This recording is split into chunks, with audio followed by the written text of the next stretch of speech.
ಆತ್ಮೀಯ ಕೇಳುಗರಿಗೆ ನಿಮ್ಮ ರಮಾಶ್ರೀ ನಡಿಗೇರ್ ಮಾಡುವ ನಮಸ್ಕಾರಗಳು. ನೀವೀಗ ಸೀತೆಯೋ ಶಾಕುಂತಲೆಯೋ ಧಾರಾವಾಹಿಯ 55ನೇ ಸಂಚಿಕೆಯನ್ನ ಕೇಳ್ತಾ ಇದ್ದೀರಾ. ಅಮ್ಮ, ನಿನ್ನ ಮಗಳಿಗೆ ಗಂಡು ಹುಡ್ಕೋ ಜವಾಬ್ದಾರಿ ನಿಂಗೇನ್ ಬೇಡ ಬಿಡು, ದನಿಯಲ್ಲಿ ವ್ಯಂಗ್ಯ ತುಂಬಿ ಹೇಳಿದಳು ಸಾರಿಕಾ. ಯಾಕೆ ಹಂಗ್ಯಾಕಂತೀಯೇ? ವಿಜಯಮ್ಮ ತುಸು ಗಾಬರಿಯಿಂದಲೇ ಕೇಳಿದರು. ಅವಳಾಗ್ಲೇ ಒಬ್ಬನ ಜೊತೆ ಓಡಾಡ್ತಾ ಇದ್ದಾಳೆ. ಇಬ್ರು ತುಂಬಾ ಮುಂದುವರೆದಿದ್ದಾರೆ ಅಂತ ಸುದ್ದಿ. ಸುಮ್ಮನೆ ಬೇರೆ ಕಡೆ ಯಾಕೆ ನೋಡ್ತೀಯಾ? ಅದೇ ಹುಡುಗನ ಜೊತೆ ಮದುವೆ ಮಾಡಿ ಮುಗಿಸು ಅಷ್ಟೇ. ಅಯ್ಯೋ ಹೌದೇನೆ, ಇದೆಲ್ಲ ಯಾರು ಹೇಳಿದ್ರೆ ನಿಂಗೆ? ಗಾಬರಿ ಚಿಂತೆ ಬೆರೆಸಿ ಕೇಳಿದರು ವಿಜಯಮ್ಮ. ಯಾರು ಹೇಳಿದ್ರು ಅನ್ನೋದು ಮುಖ್ಯನಾ? ನಾನು ಇನ್ಫಾರ್ಮೇಶನ್ ತೆಗೆಯೋದ್ರಲ್ಲಿ ಎತ್ತಿದ ಕೈ ಅನ್ನೋದು ನಿಂಗೆ ಗೊತ್ತಲ್ವಾ?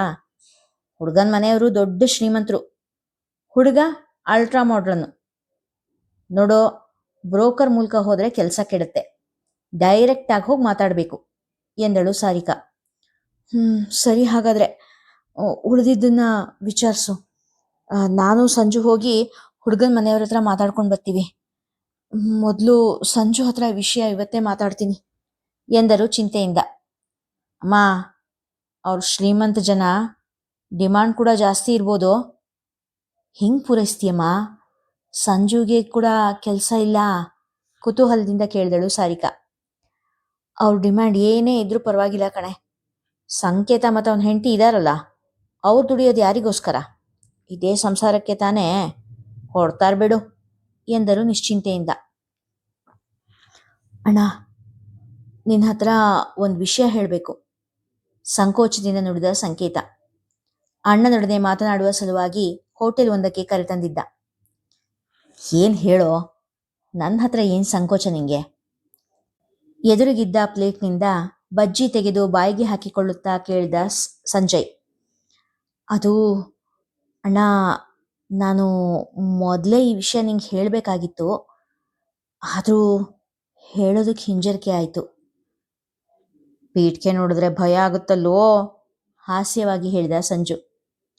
ಮುಂದಿನ ತಿಂಗಳು ನಾನು ಮತ್ತು ಸುಕನ್ಯಾ ಆಸ್ಟ್ರೇಲಿಯಾಕ್ಕೆ ಹೋಗ್ತಾ ಇದ್ದೀವಿ. ನಮ್ಮಿಬ್ಬರಿಗೂ ಅಲ್ಲೇ ಕೆಲಸ ಸಿಕ್ಕಿದೆ, ಒಂದೇ ಪ್ರಾಜೆಕ್ಟ್. ತಲೆ ತಗ್ಗಿಸಿ ಸಣ್ಣಗೆ ಹೇಳಿದ ಸಂಕೇತ್. ಓಹ್ ಹೌದೇನೋ, ಒಳ್ಳೇದಾಯ್ತಲ್ಲ, ಕಂಗ್ರಾಟ್ಸ್ ಕಣೋ, ಖುಷಿಯಾಗಿ ಹೋಗಿ ಬನ್ನಿ. ಅದಕ್ಕೆ ಮುಖ ಸಪ್ಪಗೆ ಮಾಡ್ಕೊಂಡಿದ್ಯಾ? ನಗುತ್ತಲೇ ಕೇಳಿದ. ತಮ್ಮನ ಅಭಿವೃದ್ಧಿ ಕಂಡು ಸಂತೋಷ ಪಡುವ ಒಳ್ಳೆ ಮನಸ್ಸಿನ ಹುಡುಗನೇ ಹೊರತು ಕರುಬುವ ಸ್ವಾರ್ಥಿ ಅಲ್ಲ ಸಂಜಯ್. ಅದು ನಮ್ಮ ಮದುವೆ. ಸಂಕೇತ ಅಷ್ಟಕ್ಕೆ ನಿಲ್ಲಿಸಿದ. ಓ ಹೌದಲ್ವಾ, ಮದುವೆ ಡೇಟ್ ಮುಂಚೆನೇ ಹೊರಡಬೇಕಾ? ಹಾಗಿದ್ರೆ ಮದುವೆ ಡೇಟು ಸ್ವಲ್ಪ ಹಿಂದೆ ಹಾಕಿದ್ರಾಯ್ತು ಬಿಡು, ಮದುವೆ ಮುಗಿಸ್ಕೊಂಡೇ ಹೋಗ್ಬಿಡಿ ಸಂಜಯ್ ಅವನದೇ ಚಿಂತೆಯಲ್ಲಿ ಹೇಳಿದ. ಇಲ್ಲ ಅಣ್ಣ, ನಮ್ಮ ಮದುವೆ ಆಗಿ ಆಗಲೇ 6 ತಿಂಗಳಾಗಿದೆ, ನಿಧಾನವಾಗಿ ನುಡಿದ ಸಂಕೇತ್. ಸಂಜುವಿನ ಕೈಲಿದ್ದ ಬಜ್ಜಿ ಕೆಳಗೆ ಬಿದ್ದಿತು. ಸಾರಿ ಅಣ್ಣ, ಈ ವಿಷಯ ನಿನ್ನ ಹತ್ರ ಮುಚ್ಚಿಡಬಾರ್ದಾಗಿತ್ತು. ವಿದೇಶಕ್ಕೆ ಹೋಗೋಕೆ ಅನುಕೂಲ ಆಗಲಿ ಅಂತ ನಾವಿಬ್ಬರು ರಿಜಿಸ್ಟರ್ ಮ್ಯಾರೇಜ್ ಮಾಡ್ಕೊಂಡ್ಬಿಟ್ಟಿದ್ದೀವಿ. ಈಗೇನಿದ್ರೂ ಫಾರ್ಮ್ಯಾಲಿಟಿಗೋಸ್ಕರ ಶಾಸ್ತ್ರಬದ್ಧವಾಗಿ ಮದುವೆ ಆಗೋಣ ಅಂತ ಯೋಚನೆ ಮಾಡಿದ್ವಿ. ಈಗ ಅದಕ್ಕೂ ಸಮಯ ಇಲ್ಲದಾಗಿದೆ, ನಿಧಾನವಾಗಿಯೇ ಹೇಳಿದ ಸಂಕೇತ್. ಮುಂದಿನ ತಿಂಗಳು ತಾನೇ ಹೊರಡೋದು, ಇನ್ನೂ ಸಮಯ ಇದೆಯಲ್ಲ ಎಂದ ಸಂಜಯ್.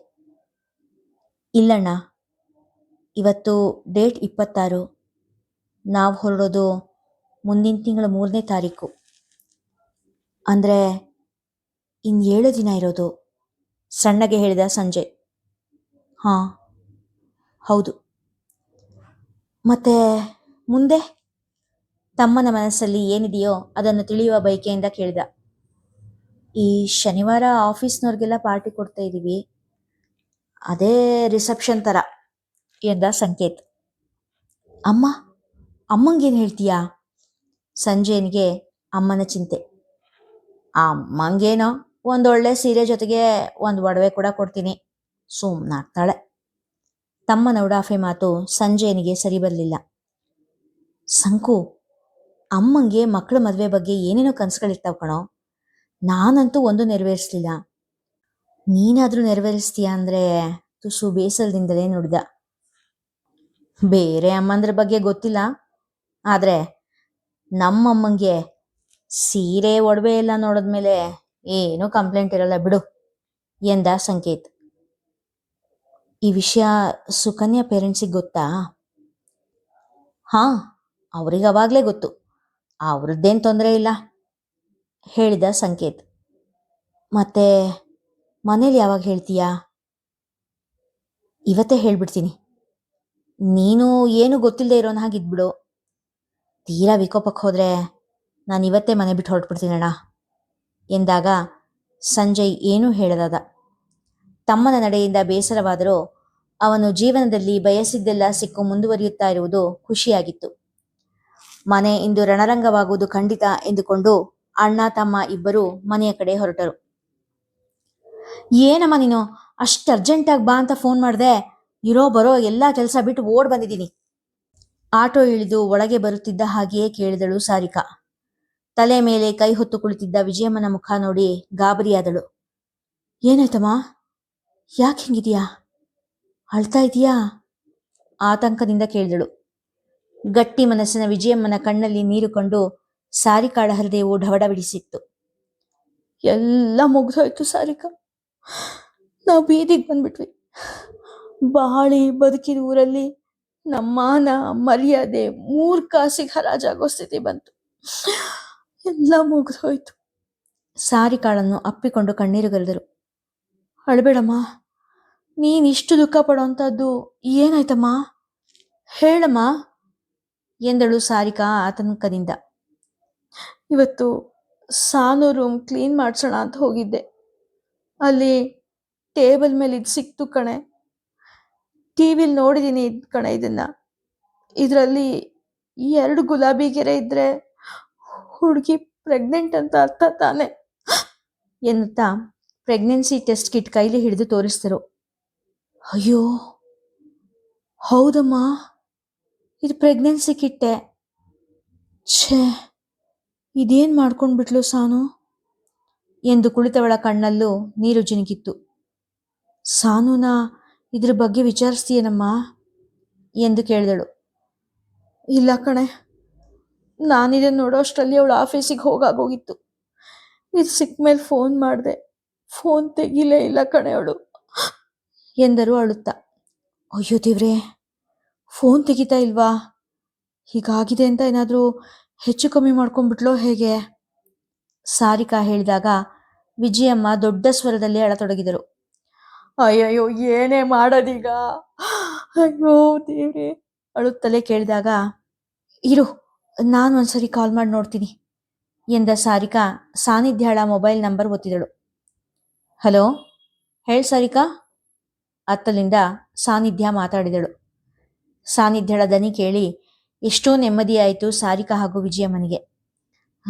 ಸಾನು ಆರಾಮಿದೆಯಾ? ಸಾರಿಕಾ ಆತ್ಮೀಯ ದನಿಯಲ್ಲಿ ಕೇಳಿದಳು.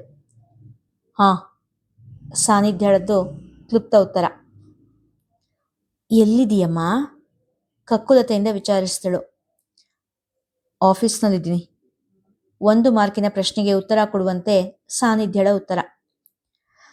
ನಿಜವಾಗ್ಲೂ ನೀನು ಆರಾಮಿದೆಯಾ ತಾನೇ? ಆಫೀಸಲ್ಲೇ ಇದೆಯಾ ತಾನೇ? ಮತ್ತೊಮ್ಮೆ ವಿಚಾರಿಸಿದಳು ಸಾರಿಕಾ. ಹೇಯ್, ನಿಂಗೇನು ತಲೆ ಕೆಟ್ಟಿದೆಯಾ? ಆಫೀಸ್ ಟೈಮಿಂಗ್ಸಲ್ಲಿ ಆಫೀಸಲ್ಲಿಲ್ಲದೆ ಇನ್ನೇನು ಕ್ಲಬ್ಬಲ್ಲಿ ಇರ್ತೀನ? ಆ ಅಮ್ಮ ನೋಡಿದ್ರೆ ಬೆಳಗ್ಗೆಯಿಂದ ಒಂದೇ ಸಮನೆ ರಿಂಗ್ ಮಾಡ್ತಾನೆ ಇದ್ದಾಳೆ. ನಾನು ಇಂಪಾರ್ಟೆಂಟ್ ಮೀಟಿಂಗ್ನಲ್ಲಿದ್ದೆ. ಇಲ್ಲದೆ ಇದ್ದಿದ್ರೆ ಆವಾಗಲೇ ಸರಿಯಾಗಿ ಉಗಿತಿದ್ದೆ ಅವಳಿಗೆ. ಮದವೇರಿದ ಮಗಳು ತಾಯಿಗೆ ಕೊಡಬೇಕಾದ ಯಕಶ್ಚಿತ್ ಮರ್ಯಾದೆಯನ್ನು ಕೂಡ ಮರೆತಿದ್ದಳು. ಸಾನು, ಅಮ್ಮಂಗೆ ಹೀಗೆಲ್ಲ ಹೇಳ್. ಸಾರಿಕಾಳ ಮಾತು ಮುಗಿಯುವ ಮೊದಲೇ ಸಂಪರ್ಕ ಸ್ಥಗಿತಗೊಂಡಿತ್ತು. ಅಬ್ಬಾ, ಅದೇನು ಕೊಬ್ಬಾಡ್ತಿದ್ದಳಮ್ಮ ನಿನ್ನ ಮಗಳು? ನನ್ನ ಮಾತು ಕೂಡ ಪೂರ್ತಿ ಕೇಳದೆ ಫೋನ್ ಕಟ್ ಮಾಡಿಬಿಟ್ಲು. ಸಿಟ್ಟಿನಿಂದ ನುಡಿದಳು ಸಾರಿಕಾ. ಕೋಪ ಮಾಡ್ಕೋಬೇಡ ಕಣೆ ಸಾರಿಕಾ.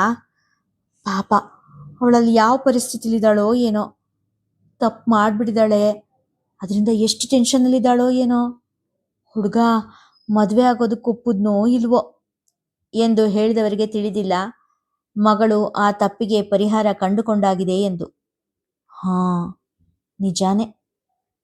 ಪಾಪ, ಚಿಕ್ಕ ವಯಸ್ಸು, ದುಡುಕ್ಬಿಟ್ಟಿದ್ದಾಳೆ.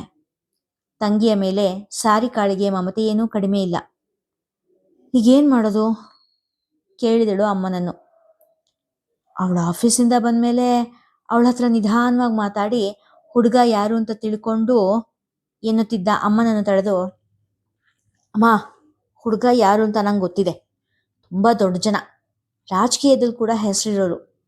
ನನ್ನ ಹತ್ರ ಆ ಹುಡುಗನ ಜೊತೆ ಸಾನು ಇರೋ ಫೋಟೋಗಳು ಕೂಡ ಇದ್ದಾವೆ. ಒಂದು ಕೆಲಸ ಮಾಡೋಣ ಅಮ್ಮ, ಸಾನು ಬರೋಕ್ಕೂ ಮುಂಚೆ ಆ ಹುಡುಗನ ಮನೆಗೆ ಹೋಗಿ ಮಾತುಕತೆ ಮುಗಿಸ್ಕೊಂಡು ಬಂದ್ಬಿಡೋಣ ಎಂದಳು ಸಾರಿಕಾ.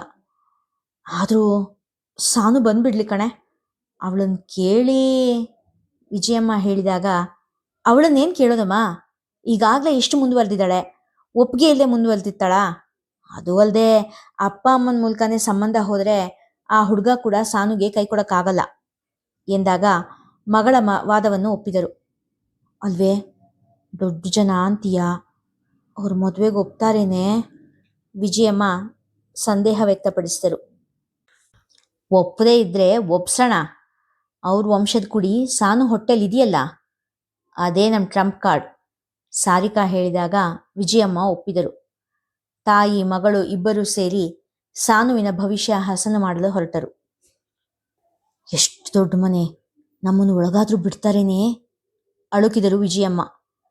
ಇಲ್ಲಿ ಹೋಗಿ ಅವಮಾನ ಮಾಡಿಸ್ಕೊಳ್ಳೋದಕ್ಕಿಂತ ಸುಮ್ಮನೆ ವಾಪಸ್ ಹೋಗ್ಬಿಡೋಣ ಕಣೆ ಎಂದರು. ಅಮ್ಮ, ಸಾನು ಭವಿಷ್ಯ ಚೆನ್ನಾಗಿರ್ಬೇಕು ಅಂದರೆ ನಾವೀಗ ಒಳಗೆ ಹೋಗಲೇಬೇಕು. ಸಾರಿಕಾ ಮನದಲ್ಲಿ ಸಾನು ಭವಿಷ್ಯದ ಜೊತೆಗೆ ಈ ಶ್ರೀಮಂತ ಸಂಬಂಧದಿಂದ ತನಗಾಗಬಹುದಾದ ಲಾಭ ಕೂಡ ಲೆಕ್ಕ ಹಾಕುತ್ತಿದ್ದಳು. ಇಲ್ಲಿಗೆ ಇಂದಿನ ಸಂಚಿಕೆ ಮುಗಿಯಿತು. ಮುಂದಿನ ಕಥೆ ಮುಂದಿನ ಸಂಚಿಕೆಯಲ್ಲಿ. ಕಥೆ ಇಷ್ಟವಾಗಿದ್ದರೆ ಹೆಚ್ಚು ಜನರಿಗೆ ಶೇರ್ ಮಾಡಿ, ಕಥೆಯನ್ನು ಲೈಕ್ ಮಾಡಿ, ಹಾಗೆ ಕಾಮೆಂಟ್ ಸೆಕ್ಷನ್ನಲ್ಲಿ ನಿಮ್ಮ ಅಭಿಪ್ರಾಯ ತಿಳಿಸಿ ಪ್ರೋತ್ಸಾಹಿಸಿ. ಧನ್ಯವಾದಗಳು.